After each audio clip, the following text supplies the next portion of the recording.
keep filling your papers in the back for the prices. And also, just thank you again for being here. We're having a great conversation. We get to network with everyone and meeting new people, introducing yourself.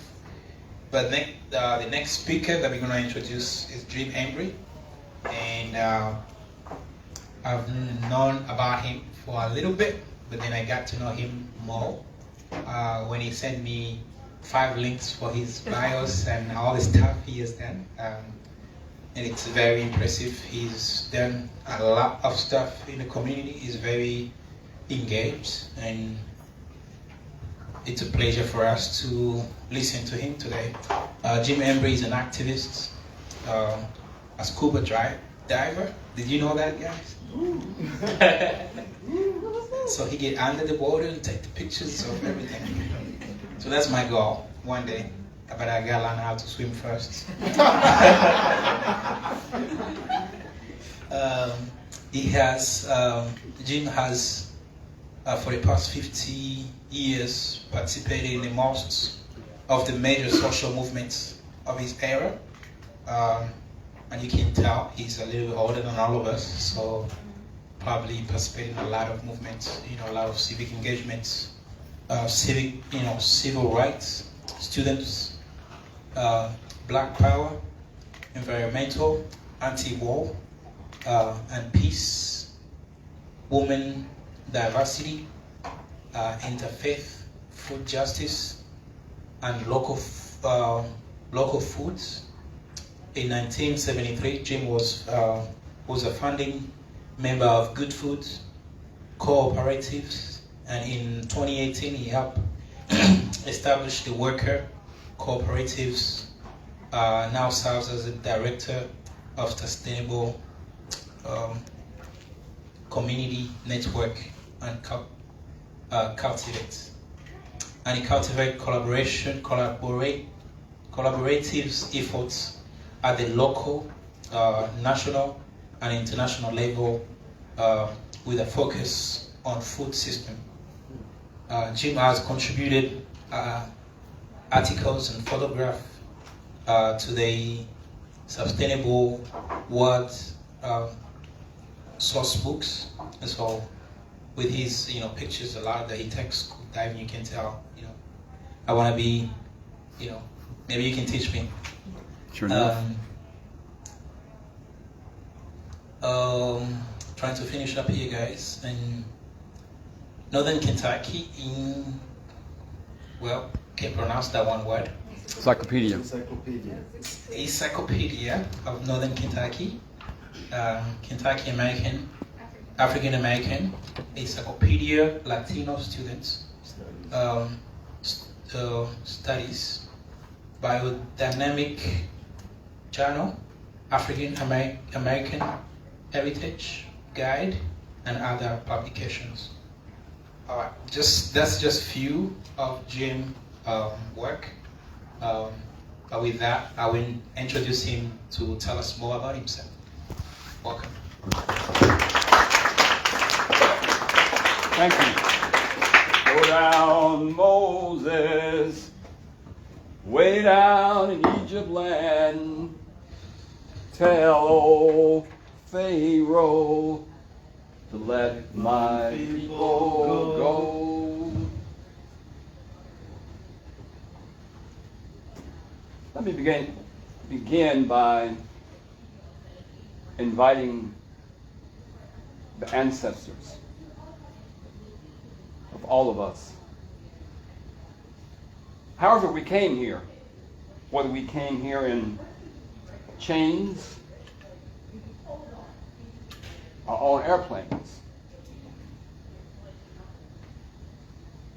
I invite the ancestors of those who lived in this area for 25,000, 30,000 years, the indigenous people, the Cherokee, the Shawnee. I invite the spirits of all of our friends and relatives who may have wanted to be here but we have a chance to take back messages to them when we leave and share the experience. And I invite the spirit of those yet to be born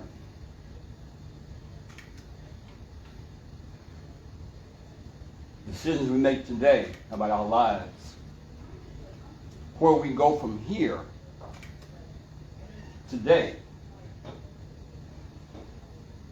will impact 7 generations to come. So I invite all these spirits to come with us, because our work around cultural connections can require more than just us sitting here. I invoked earlier the connections of the other people, the air people, the water people, the rock people, the plant people, the animal people, that we're told don't matter.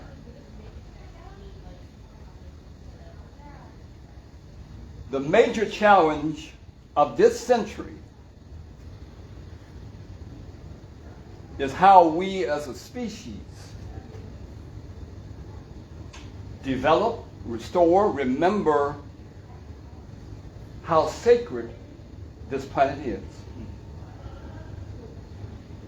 Cultural connections.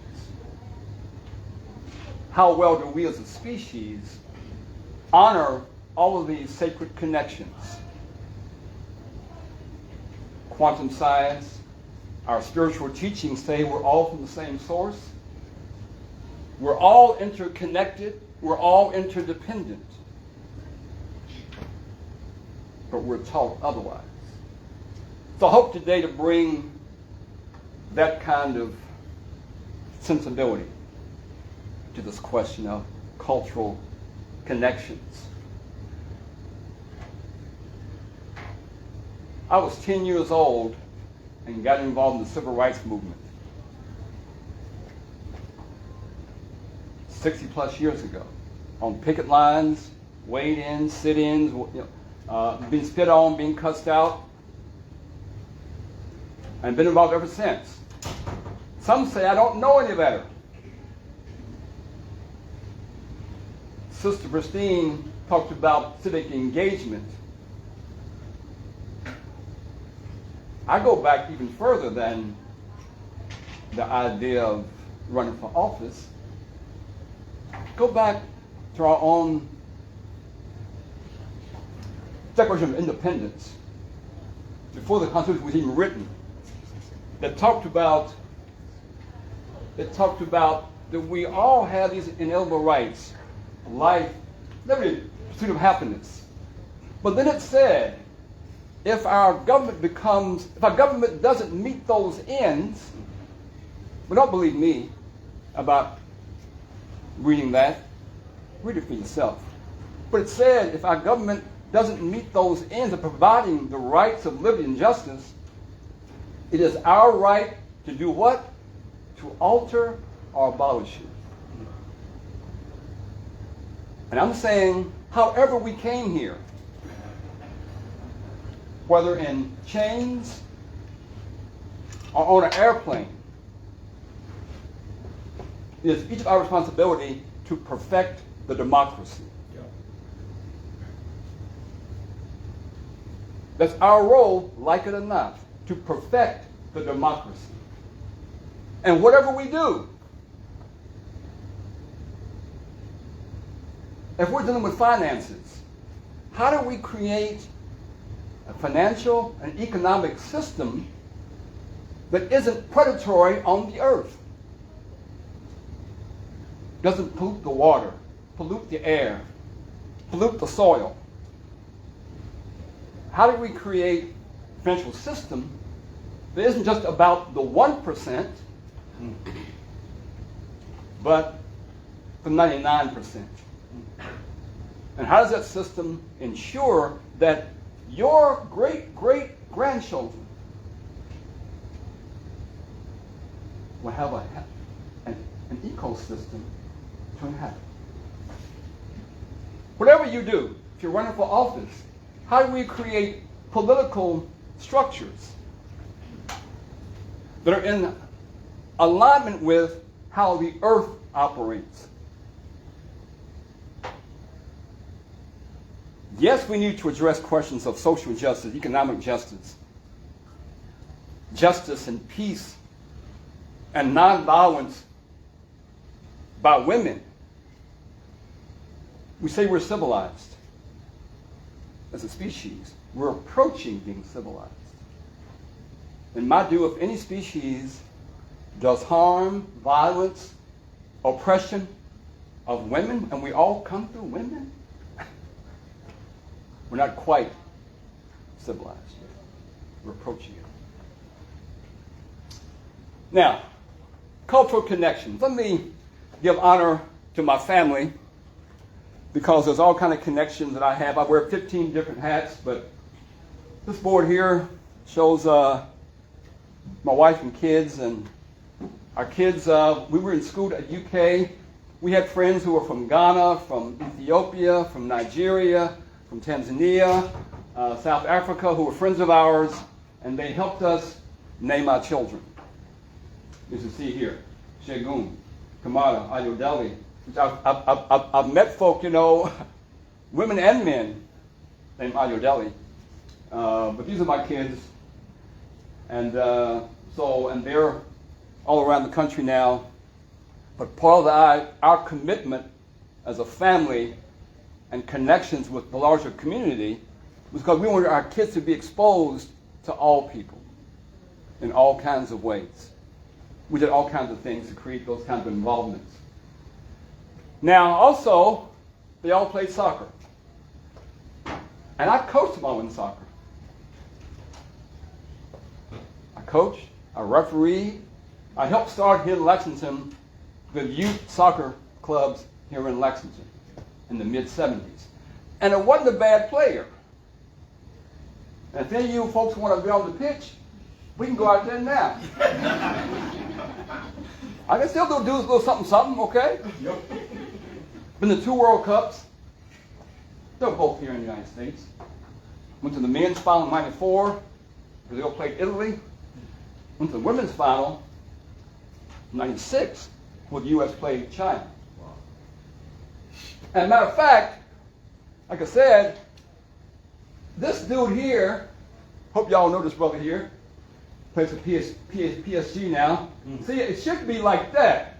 I should have been, okay. I should be over there playing. But anyway. But these are all cultural connections. And I knew Brother Chewbacca for a bunch of years.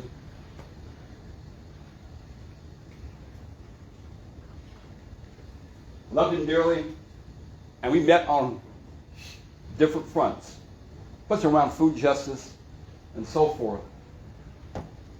I've done a lot of things in my life. I'm here to be of help, support. I have a card here. Come get one. I've done a lot of things. I've been around since the damn dinosaurs, okay? I go pretty far back. But I live on a farm in Richmond. Please come and visit. I've had friends come as far as New Zealand to spend 2 weeks with me who are Maori people. I met a sister from Uganda when I was in Italy for the Terra Madre gathering about 4 years ago.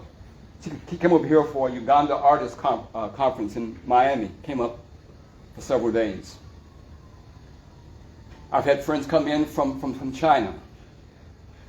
So, some of y'all live in Richmond. Some of y'all in Lexington. I'm saying, come visit. Come hang out. Sit around with an OG. OG meaning original gardener. Original griot. And my grandkids say original grandbaba. They call me grandbaba. I've worked on in Lexington. I've helped start 40-some gardens, probably more. I helped start all the gardens in schools, in Fayette County schools. Helped begin Locust Trace Ag Science Center. I could go on and on. Yeah, I've done it for a long time. I helped found what's called Good Foods Co-op out on Southland Drive. If you haven't been by there, please go by. Check it out. It's a good friend of mine. There's a brother there named Robert Walker, who's now the manager. We have a family there from China and Malaysia who run the sushi bar. We're trying to do the right things in there. We specialize in local food, organic food, and healthy food. I helped do that 50 years ago. But let me talk about this idea of going back and reaching for things, as the St. Kofa bird describes. In order to know where you're going, you got to know where you've been. I use this symbol a lot when I'm giving presentations. Of course, we know some 300 or 400 years ago, with the European enslavement of African people, our folks were dispersed all over the earth, about in every corner. Okay? We understand that? And part of our connection is that kind of legacy. That kind of a legacy. And here we are today, here at the Embassy Suites, because of this that happened 300 years ago. And folks came from different kind of countries and settled all in the Americas and in parts of other parts of the world as well. But it wasn't just people that came. There also food came in both directions. And part of my work of life always centers around food. Because next to air and water, food is essential. One thing that we all do is eat. Each choice you make of what kind of food you buy and where you buy it at and how you share or don't share it is a political act. It doesn't require just running for office to be political. Every choice you make in life is a political statement. But food is fundamental. I use it a lot for cultural creations and connections. Now, one thing about food, that during the Middle Passage, when our folk were rounded up in chains and marched to the shore, a lot of the women hid seeds in their hair. Rice seeds, sesame seeds, probably watermelon seeds in their hair to ensure they could have food when they got to where they were going. Those kinds of connections that are important because, as I understand it, in most parts of Africa, the women are the farmers. So the whole idea of hair braids has this kind of historical significance around food and seeds. Our country was founded upon two contradictions: land dispossession from indigenous people, and of course, enslaving African people. To do what? Why do Europeans need land? To do food and agriculture. Why do they need Africans being enslaved? To do food and agriculture. So this country is founded upon the contradiction of food and agriculture. And all of our different forms of struggling against injustices goes back to the fundamental one of food and agriculture. If we can get that stuff halfway straightened out, we can then have a platform to resolve many of the other social injustices. This is a map of indigenous people in North America and how it looked pre-colonial days. So part of our cultural connection has to be people who are indigenous oftentimes refer North America as Turtle Island. There's a whole mythology and a whole story of creation about that. But part of our cultural connection, again, however we came here, has to be how do we connect with, how do we relate to this cultural legacy of folks who were here in Kentucky 25,000 years. They might know something. So we all need some education like they have in Montana. Of course, the African enslavement was based largely upon the growing of cotton and crops like that. There was a big war that got fought. There was no Civil War, where we call it emancipation. And we've still been trying since 1865 to give me some emancipation for real. Give me some freedom for real. Like I said, our work is trying to perfect the democracy. Folks left, worked in fields. These are here called sod houses, made from dirt, sod houses out west. Then along comes this guy here. Hope y'all might know him. This is George Washington Carver, regarded as a peanut wizard, which was an African crop. I like cultural connections here. He spent almost 45 years at Tuskegee University working a lot about how to use plants and farm production to help us realize what we call emancipation. The peanuts, the cowpea. This is an image of him. I think that part of our future lies in how well we understand his legacy. I've written articles. I've got a book coming out about him. Now, I'm headed in 2 weeks to Italy for what's called Terra Madre. Y'all can all come with me. You can virtually, and you can come with me because I will carry your spirit with me.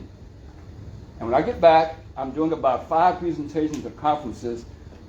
Invite me back to talk about Terra Madre and why it means Mother Earth. Here's who comes. In Italy, happens every 2 years. We bring the whole world to Italy. People come from 170 different countries and about 35 different African countries.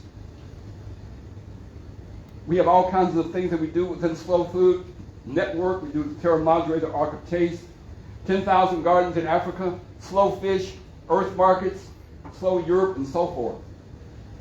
We have a program called 10,000 Gardens in Africa, where we've established about 7,000 gardens so far in 35 different countries. And I wear 15 different hats. Here's some images of some of those gardens here. We have what's called Earth Markets as well in these various countries. Now, let me why it's important. Just past July, this young man here, Eddie McKeeby, was named the new president of the International Slow Food Movement. He's about 36 years old, from Uganda, and he is the new face of slow food. What it is saying is that slow food recognizes the future lies in the hands of young people. The future lies in the global south, not the global north. And the future lies significantly in Africa. That's what it's saying. Now, the sister here is one of my heroines, models of how we lead a good life, a civic life. She led the Greenbelt movement around seeds, planting trees, dealing with what's called deforestation and the oppression of women. And she was able to dispose of what we call a dictatorship in Kenya, got elected to Parliament, won the Nobel Peace Prize. This is how impactful things can be if you understand the connection of land, food, and agriculture. We planted about 20 million trees. We have what's called the Ark of Taste as part of our slow food movement. And we'll have in Italy in 2 weeks a large display of about almost 6,000 items. I have a few of them up here actually on my display table. This is like a kind of a look at the Ark of Taste. Part of the Ark of Taste goes back to the Bible story about Noah and the Ark. I oftentimes say when I'm speaking, who in here is a Noah? No hands go up. We should all be a Noah. We should all be concerned about how we preserve these species, plants, trees, animals, and so forth. We should all live our lives where we're being a Noah and protecting the Earth's biodiversity. That's a cultural connection. Now, in closing out, about a year ago, when COVID hit, we couldn't find garden seeds. We had a hard time buying garden seeds. So many of us, we call BIPOC folks, people who are black, indigenous, people of color, began to say, look here, what can we do as an entity of people in the USA, Caribbean, and of course the diaspora to become seed farmers. So we began, I got some up here, I have a whole case of them, Ujamaa seeds. Hope you understand that Ujamaa means, talked about collective working responsibility. Using, again, words from the 7 principles of Kwanzaa. But anyway, we're a cooperative, and we invite everyone to be a part of the cooperative to become seed farmers. Everybody should grow something, first of all. Everybody should grow something. Whether you got a jar and you got some seeds in there and you're just sprouting. Everybody should grow something because everybody eats. Sister mentioned earlier about the idea of being reciprocal. The earth operates based upon reciprocity, but we as humans aren't being reciprocal in all kinds of ways. Here's our Ujamaa Seeds board.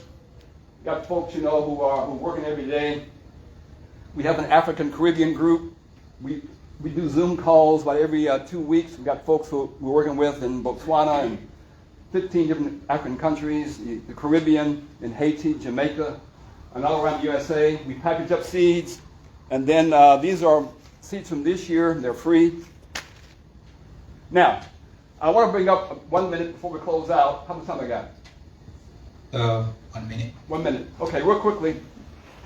Met this brother here over lunch, and he has a story to share. Part of our seed collection, again, is ones that are culturally relevant, in particular to folks in the African diaspora. So could you describe our lunchtime conversation about the seeds that your aunties grow? So we have this vegetable, I think he has some of the seeds here called jama, but in English it's called huckleberry. So it's kind of like spinach, and we mix it with egusi, or you mix it with soup, then eat the chicken. So how we grow it? No, that's like how we grow it normally. We normally grow it in batches. Then once the first season, you break the stem, replant the stem. Third season, break the stem, replant the stem. Then going towards the end of the harvest season, so the end of the rainy season, we gather all the seeds, smash the seeds, dry it. That way we have enough for the next planting season. Mm. So normally, it's hard to get homemade food here in America. So what we normally do, I have my aunt. She produces them in low scale here in Lexington. So she has a couple of them on the side of the house. That every morning or every evening before going to school after water. Then at the end of the season, getting close to October, November, harvest all the seeds out, grind it, and then keep it. So I was in Denver on my what's called Joy and Justice Journey in June. I met up with a woman from the Cameroon who was growing jama. We have the seeds here as well. We've got sorghum, we've got rice, we've got teff, we've got other things. But at lunch, he said, "Oh, that was my auntie." Wow. Wow. Yeah. So anyway, as you said earlier, we're here, talk to people, love on people. We've got some big challenges as a species. Okay? So come to the farm. Thank you, dear brother. Love y'all much. Okay, thank you, everyone.